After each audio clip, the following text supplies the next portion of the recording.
And right now we are joined by Ibrahim Dean, who is a senior researcher at AMAC, the Afro Middle East Center. Ibrahim, assalamu alaikum wa rahmatullahi wa barakatuh. As always, welcome to the show. Walaikum salam, and thanks for having me. Yes. Now, Ibrahim, looking at Morocco, and obviously these are interesting dynamics that are playing out because, on the one hand, we have got a monarchy that plays a dominant role, but on the other hand, we've got these elections that are taking place. Now, we have learned that since they've gone to the poll, there have been new rules that make it harder for moderate. Parties to make an impact on the elections or the outcome of the elections. Yes, the issue with Morocco is the king still holds all the powers. He's Amirul Mu'mineen. He's in control of foreign policy, in control of defense. He can dissolve parliament. And the elections is generally a way by which he actually dampens citizen anger and, tries to give them some sort of a say, even though they don't really have a say. Um, and and that's one of the reasons the rules always are interesting in Morocco. So, for example, this election, the rule was the seats were calculated according to voter roll, not voting itself.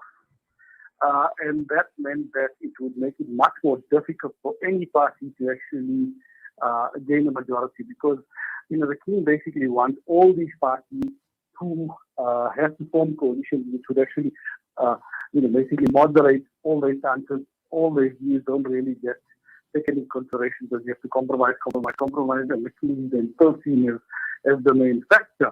And also in this last election was the attempt to actually suppress the dampen the growing popularity, even though the minimal of the Party for Justice and Development, the PJD, the Islamist party. And from the preliminary results right now, which is happening, the PJD is scheduled, slated for about 12 seats, when in the last election they had 125. Well, now obviously that is a huge drop in the number of seats, and Morocco obviously calling itself a constitutional monarchy. But the key issue here at the end of the day is what is the point of having elections? When we have a situation where the king reigns supreme and he holds all these sweeping powers, Ibrahim. The election is similar to a formula provided by one infamous Samuel Huntington in the 1970s as advice to the Shah. So you have a ruling party because citizens then think they can change the ruling party and think that it may make a difference, but in actual fact the king still holds the sway. And it's even worse in Morocco than it was in the 1970s Iran.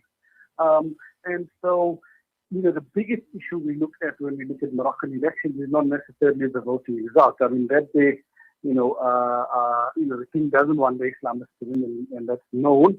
But mainly the parties compete because they want to be part of the PSL's network, in the treasury.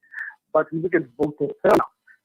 Now, surprisingly, voter turnout is up this year from 43% to 50%, or at least by the looks of it, it looks as if more Moroccans are now voting into the system. There is many do say that the response to coronavirus is quite good. But what happened was the changes in the voting roll and also the fact that they combined it with local government elections, which generally has a higher turnout, actually, and that election turnout is higher. So, and in that sense, if we look at the 2015, local government elections, in terms of 53%, so it does show at least an increase in disillusionment, even though the Moroccan monarch has actually tried to skew the rules and gerrymander the situation to actually engineer more voter turnout. Yes. Now, obviously, I think one of the key issue here is, to what extent would the monarchy and the king tolerate opposition? And although we know that he obviously holds all these powers, but the key issue here is there are many other issues, like for instance, day-to-day issues, education, health, social welfare, and the like as well. And I'm sure these are some critical issues that many of the political parties are concerned about. And there was one in particular we've heard about the laws regarding the French language in education, and also cannabis for medical use. Yes, I mean, it kind of shows the lack of power of these political parties. The ruling PJP opposed, increases in funds in the education system and the legalization of cannabis, and were unable to do anything. And that's where we saw how who really holds the power. So, yes, there are parties that, one is the economic issues in Morocco. But also, the Moroccan king is not as repressive as many other monarchs, and that does need to be known. Two is the fact that these parties, I mean, because of the coalition, they really can't take much chances. So, for example, the Rally for National Independence, which is supposed to win the next election, I mean, its leader was the Minister of Agriculture in the previous government, and it had the Foreign Ministry and another three ministries in the past in the previous government. So it shows how fragmented the system is and how it's actually just a competition for patronage amongst many other parties. And the real party and the real social power is actually the leftist Communist Party, for example, is actually banned from competing. And also, many other social movements, such as those that sprung up in 2019 with the Rift Valley protest, the Sahrawi, for example. Those issues, those issues are not in play in the current election, because they're not allowed to be in play in the current election. Yes. Now, when one looks at Morocco, and when one looks at, obviously, many of the other countries where there are monarchies, Saudi Arabia, for instance, when one looks at what is taking place in the United Arab Emirates as well, where we have obviously a ruling family that holds all these powers. Just looking at it from a democracy perspective, because, when we look at the West, when we look at the United States of America, we know what had happened with the Arab Spring as well. Talking about democracy in the Muslim world, in the Arab world, particularly where there are all these monarchies. Now, it clearly, again, the hypocrisy of all of this, where we look at Morocco, a monarchy, at the same time professing to be democratic through these type of elections. Would you say these are just basically sham elections to try and appease the rest of the world? I think in the Moroccan case and in many other cases, okay, in some cases it's sham just for the rest of the world. In other cases, such as Morocco, it's also to try and basically provide the veneer that citizens actually have in government. So especially trying to give some sort of an idea that they think they have a say. Similarly, in Jordan, we see elections like this. And so, it's an attempt by these monarchs, because, times have changed and people want more say. So it's a veneer of both, it has both domestic and international implications or consequences or connotations behind why these elections are being instituted. Well, Ibrahim, it's going to be interesting to see, obviously, as far as the outcome is concerned. But as always, we say Jazakallah. We thank you for your time with us on Salam Media. All the best to you, inshallah. Assalamu alaikum wa rahmatullahi wa barakatuh. Wa alaikum assalam. Thanks for having me. Ibrahim Dean joining us this morning. He is a senior researcher at the Afro Middle East Center against Morocco going to the polls. And these were new voting rules that were implemented. And at the end of the day, the key issue here is, can we say that these elections are obviously democratic? Definitely not, because at the end of the day, when one looks at the rules, and the rules that are set by one person, and that is the monarch, the king of Morocco. Just the liver. So tonight it's stir fry for dinner, cooked in healthy Helios pure sunflower cooking oil. Helios is pure sunflower goodness, packed with omega-6. That's good for your heart, and is approved as part of the Heart and Stroke Foundation eating plan. Dinner's ready! Helios, pure sunflower cooking oil. A healthy family is a happy one. a strip of land with over 2 million people blockaded for 13 years. Healthcare is on its knees, food is scarce, and water is inadequate. COVID has wreaked havoc in the lives of the people of Gaza. 53% of the population live below the poverty line. 80% of Gaza relies on external aid to survive. And 20,000 children are now orphans. The future is bleak. Please, don't forget Gaza.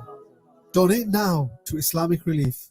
Med Medicine Depot Retail Pharmacy and Emergency Medical Depot. Conveniently situated in the Med Medical Center, Corner Burger and Bosser Street, Pietermaritzburg. We provide safe, affordable and convenient medical facilities. Open till 10 p.m. every day of the year. We have a full house clinic that operates from 2 p.m. to 7 p.m., which is run by a qualified sister. The clinic offers immunization, vaccination, wellness, general consultation, and more. Call Med Medicine Depot on 033 3421 Med Medicine Depot, your pharmacy of choice. Alhamdulillah, we are finally free of riba. Barkat smells lovely. Yeah, with Yakin, I managed to stop all the riba, Hajo.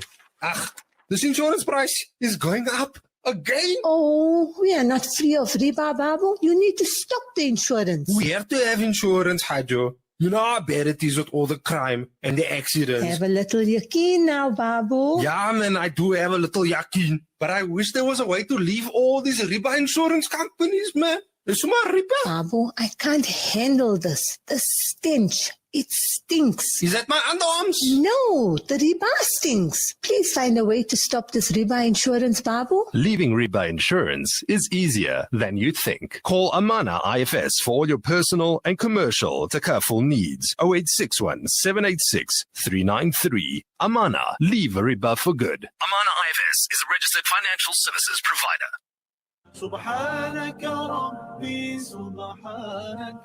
Add a sprinkling of sparkles to your magical parties and special occasions with colorful party supplies and decorations to a wide range of baking goods and tools.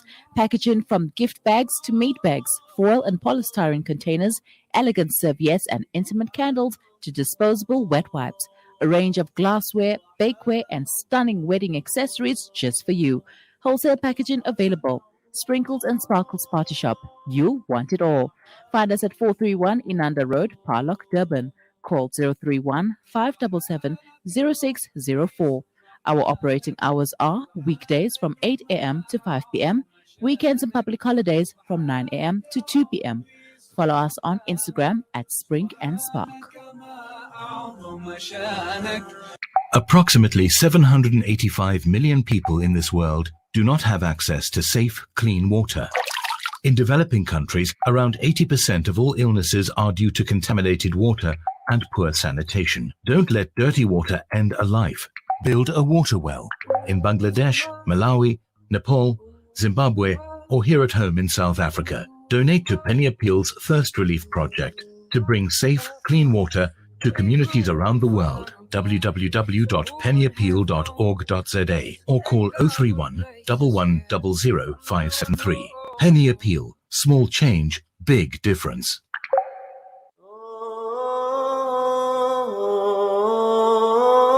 Salam Media, a global voice for humanity. The time is just gone 9:34 a.m. and it's time now to look at Penny Appeal, to look at their initiative and talking about the Sinotando Sanitary Wear Drive campaign for Women's Month. We joined on the line this morning by the CEO of Penny Appeal South Africa, Shanaz Barak. Shanaz, assalamu alaikum wa rahmatullahi wa barakatuh. As always, welcome to the show. Alaikum salam wa rahmatullah. Always a pleasure to be catching up with you. Right, Shanaz, let's talk about this campaign, Penny Appeal South Africa, starting this Sinotando Sanitary Wear Drive, and this is for Women's Month. Tell us more about the inspiration behind this. The Sinotando campaign focuses